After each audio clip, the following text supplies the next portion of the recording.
And first up, the top story this hour, India's Prime Minister Narendra Modi arrived in Abuja, Nigeria on the first leg of his three-nation visit. The Prime Minister arrived to an enthusiastic crowd that received him with a grand welcome. PM Modi was warmly welcomed by Nasim Ezenwo-Wike, Minister for Federal Capital Territory, upon his arrival in Abuja. Wike presented PM Modi with the key to the city of Abuja. The key symbolizes the trust and honor bestowed on the PM by the people of Nigeria.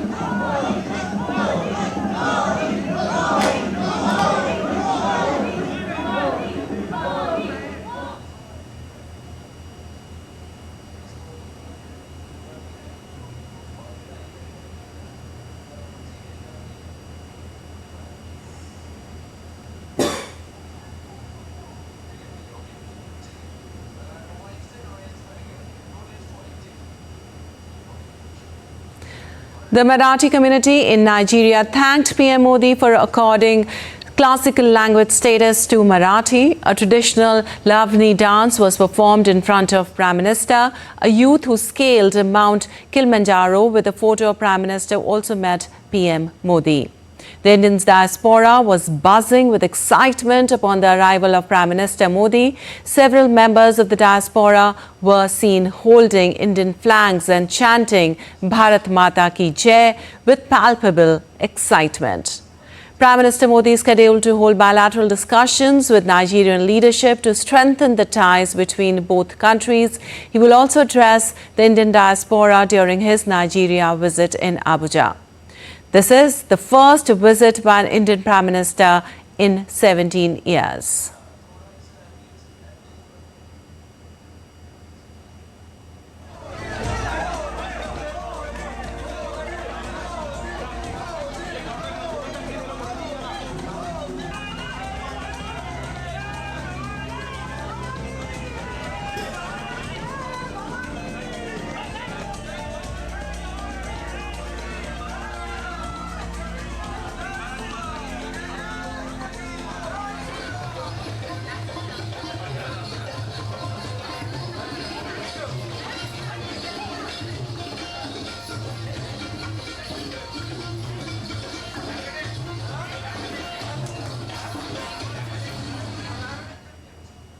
And Prime Minister Narendra Modi was given a rousing reception on his arrival in Abuja. DD India correspondent Vishal Barastow caught up with a section of the Indian diaspora.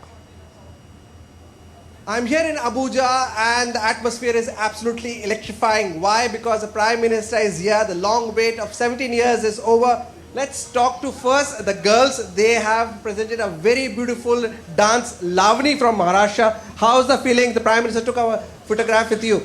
We feel amazing, we feel really proud, we feel grateful to have him right in front of our eyes. It's a very garv ka moment. And what do you have to say? You worked so hard and today was the moment. It was a lot of preparation and hard work we put into it. So we're very thankful that he came, he watched us, he took pictures with us, and it's a great opportunity for us. So how did you find the Prime Minister? He was very nice and I was very elated to see him. What makes you so proud to be here receiving the Prime Minister? We are so happy to receive our Prime Minister after 17 years of long wait. We can see his dynamic personality over here and we see forward this Nigeria and India bilateral relationship going a long way forward. So there you heard from all these people and there is one mother with a child. So you've been waiting so long. Yes, and it was a pleasure to see him. You know, it was our dream to see him. He's such a nice man. They were all chanting Modi, Modi with cameraman Mohan Mukut in Abuja. This is Vishal Barastow for DD India. Well, after Nigeria, Prime Minister Narendra Modi will head to Brazil's Rio de Janeiro to take part in the G20 summit. G20 is a grouping of the world's 20 biggest economies, which includes the European Union and, for the first time, the African Union. DD India's Gautam Roy reports from Rio. Brazilian military forces already taking positions at the venue of the 19th G20 meeting taking place in Rio de Janeiro on the 18th and 19th of this month. Prime Minister Narendra Modi will be participating here as well, along with the leaders of the world's 20 largest economies who will be deliberating on key issues such as eliminating hunger and poverty, sustainable development and reform of global institutions. There will be a lot of focus on how to further increase the growth of these economies as well, and global growth too, because that is connected with a lot of problems and challenges that really confront the world apart from the conflicts in both Ukraine and Gaza. Brazil has pulled out all stops to ensure that the sites serving as venues for different G20 related events in Rio de Janeiro are secure. Be it land, sea or air, Brazilian Army, Navy and Air Force, in collaboration with the state government, municipal authorities, various agencies and public security organizations have all been brought to muster. The nation's president, Luiz Inácio Lula da Silva, has invoked guarantee of law and order or GLO special powers, under which the army alone has deployed over 7,500 troops all over the city. They are not only guarding dignitaries and venues, but also working to thwart terrorists, cyber attacks and drones. The Navy is providing maritime security by controlling access to cities' ports, safeguarding coastal areas, protecting critical infrastructure and supporting ground operations. Christ the Redeemer watches over Rio all the time. But for the G20 summit, where delegates of over 60 nations and heads of state and government of over 40 countries are gathering, nothing is being left to chance.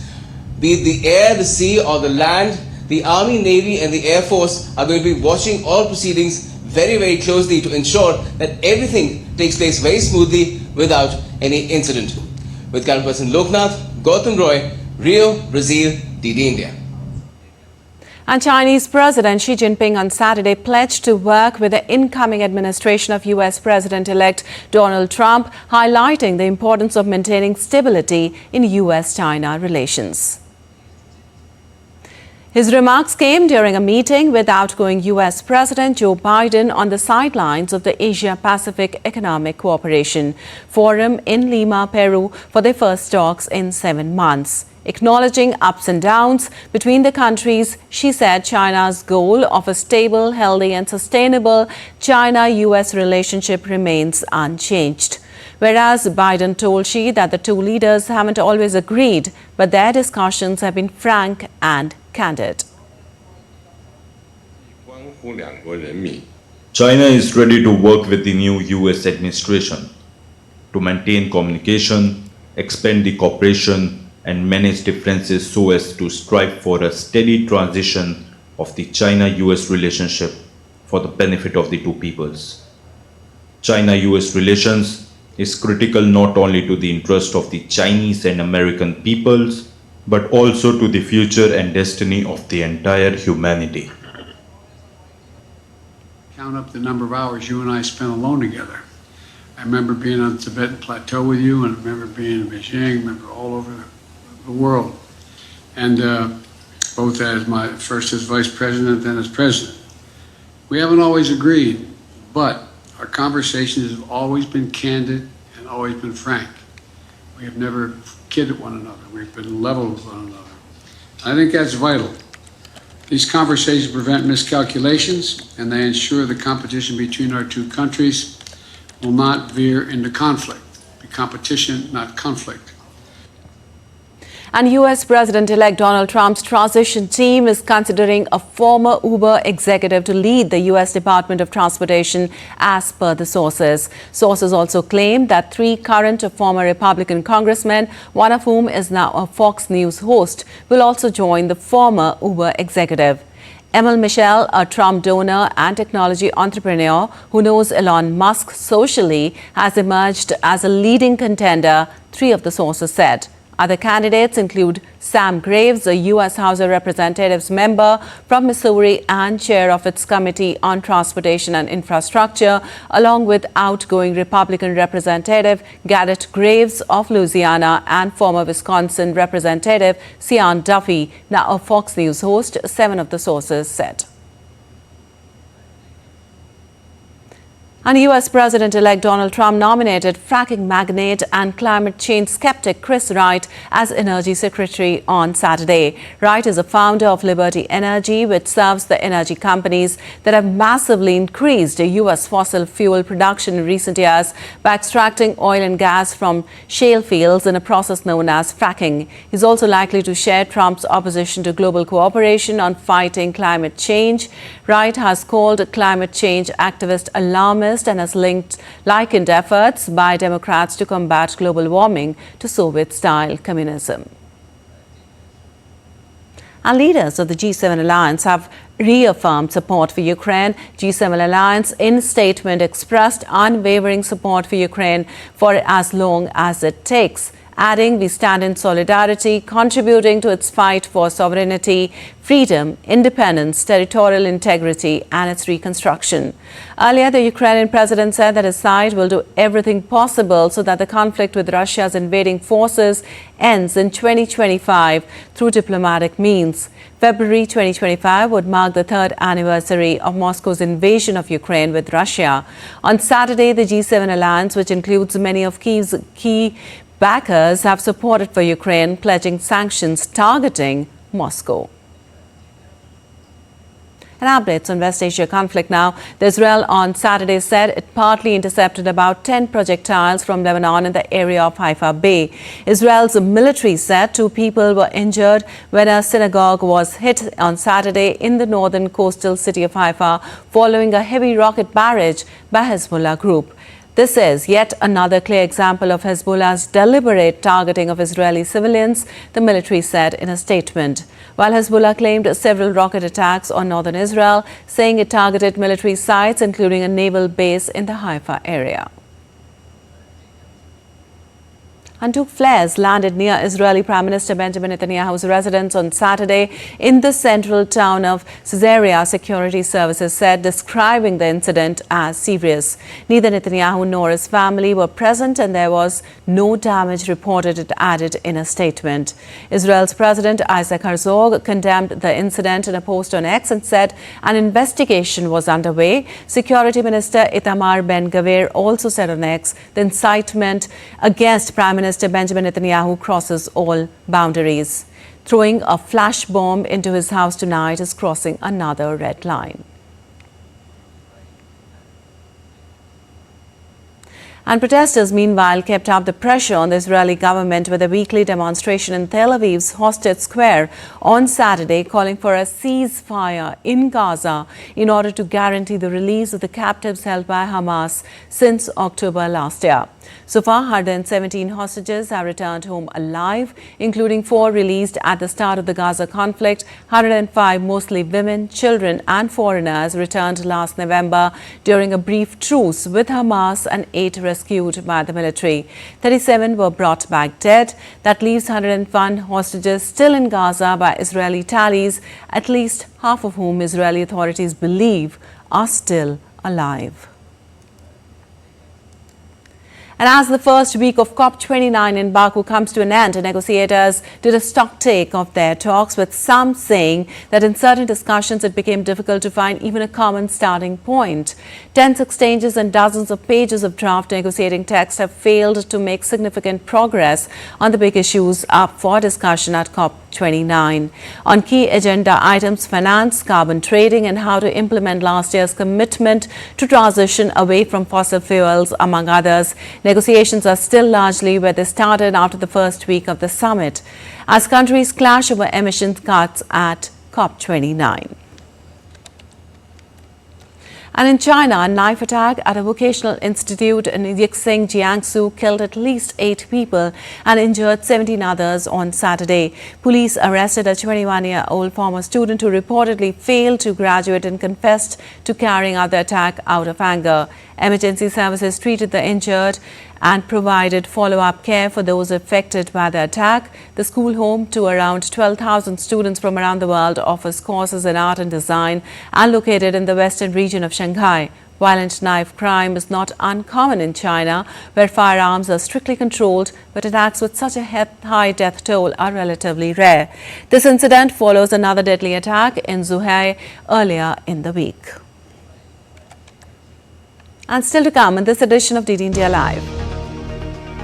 UP government forms a high-level committee to probe Jhansi Medical College fire tragedy. Sixth cyclone to hit Philippines in a month enters the super typhoon category. Authorities issue evacuation alert. Lanterns light up Thailand's night sky as it celebrates its traditional Yipeng festival.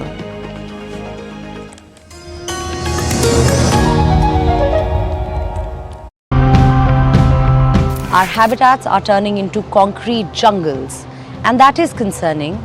But there is hope even in this grim reality. Our rivers are like lifelines. They are spaces for humans, for biodiversity. And yes, we have neglected them so far, but really that's an opportunity for us to restore them to their natural conditions. We now have species that can adapt by conserving the water they have instead of letting it evaporate and being easy to care for. We have always been farmers in my family. We used to do chemical farming with hybrid seed varieties. But now, we have switched to organic farming with natural seeds. This embankment will be removed and the river will be widened to cover the grassland up to the wider flood embankments on both the Swiss and Austrian side.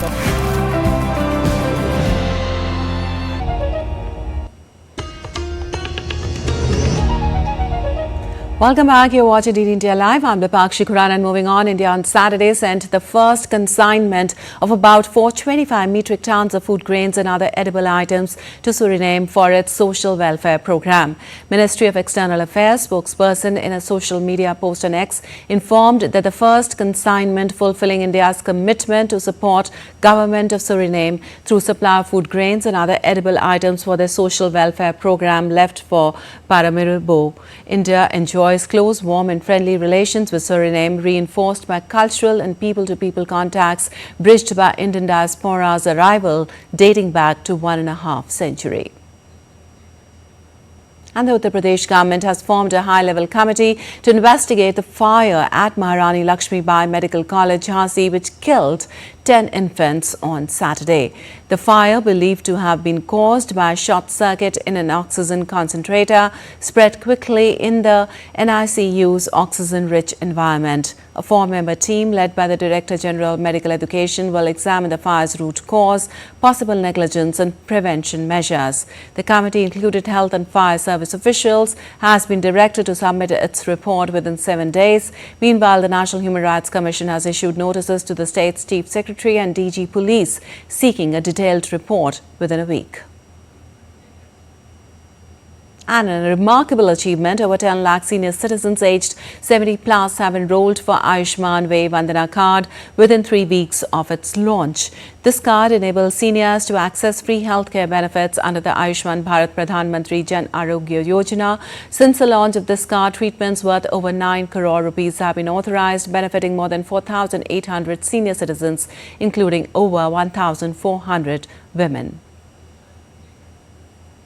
And weather updates from across the globe now. Man-yi, the 6th tropical cyclone to hit the Philippines in a month, marks its landfall over the eastern towns and the capital region on Saturday. It continues to intensify in the western Pacific Ocean. Philippine authorities issued an urgent appeal on Saturday for residents of low-lying areas and coastal towns to move to a safe place. The super typhoon Man-yi gained strength on its approach towards Philippines' Luzon Island, with maximum sustained winds reaching 195 kilometers per hour. The country is still coping up with the widespread damage after Typhoon Usagi barreled down, leaving a trail of destruction in Cagayan province. And tropical storm Sara struck the Caribbean coast of Honduras in Central America, leaving devastating impacts as authorities issue a red alert late on Saturday. The storm Sara is anticipated to affect the northern region, leading to widespread flooding and triggering warnings of heavy rains over the weekend.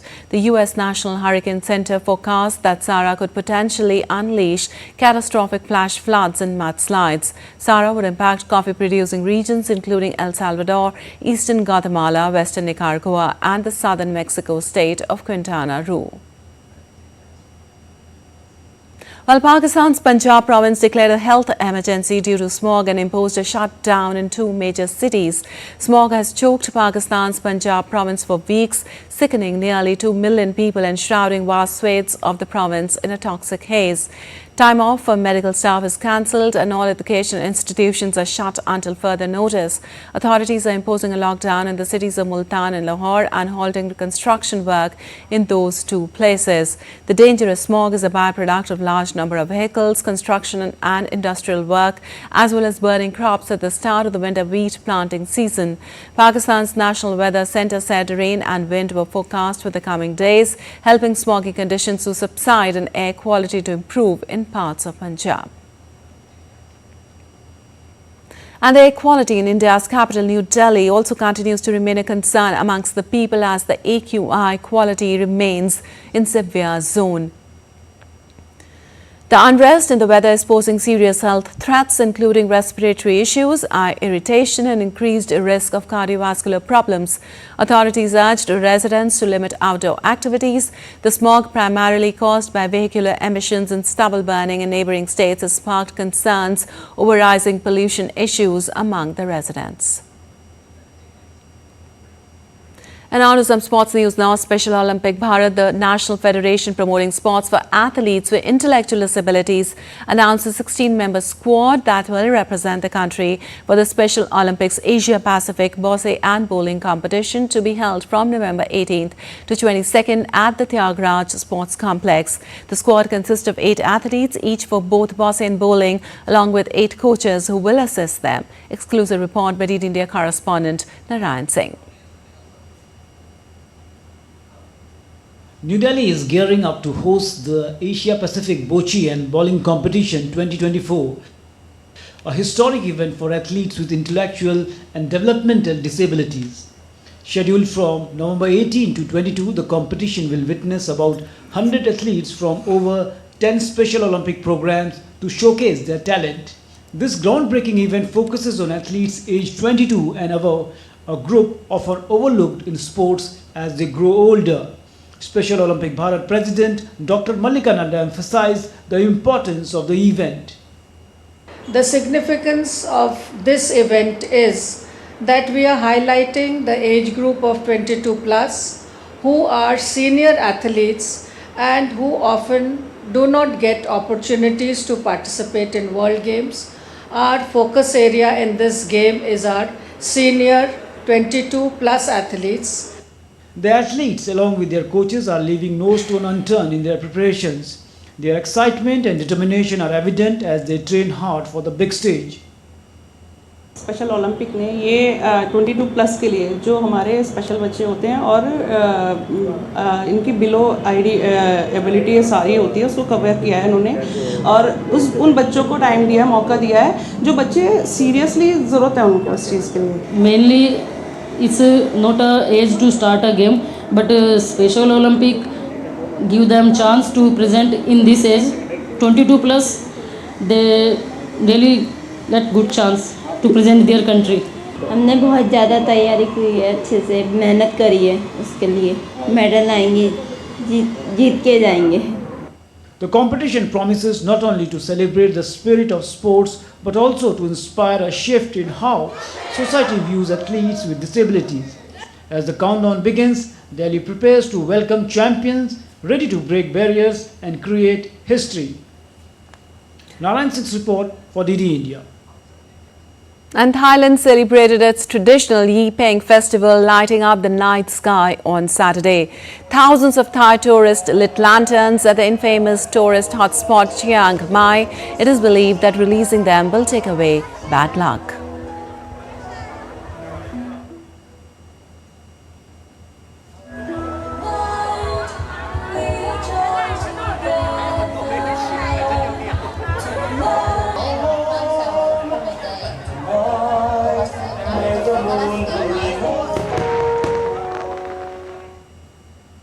right, that's all for this edition of DD India Live, but let us know your thoughts on the news of the day. For those on the go, you can get all the latest news and updates from India and across the world on the DD India mobile app. The app is available on both Android and iOS platforms. Scan the QR code on the screen to download now. We'll be back with more news as it breaks here on DD India. I'm Lipakshi Khurana from all of us here in Delhi. Thanks for watching DD India Live.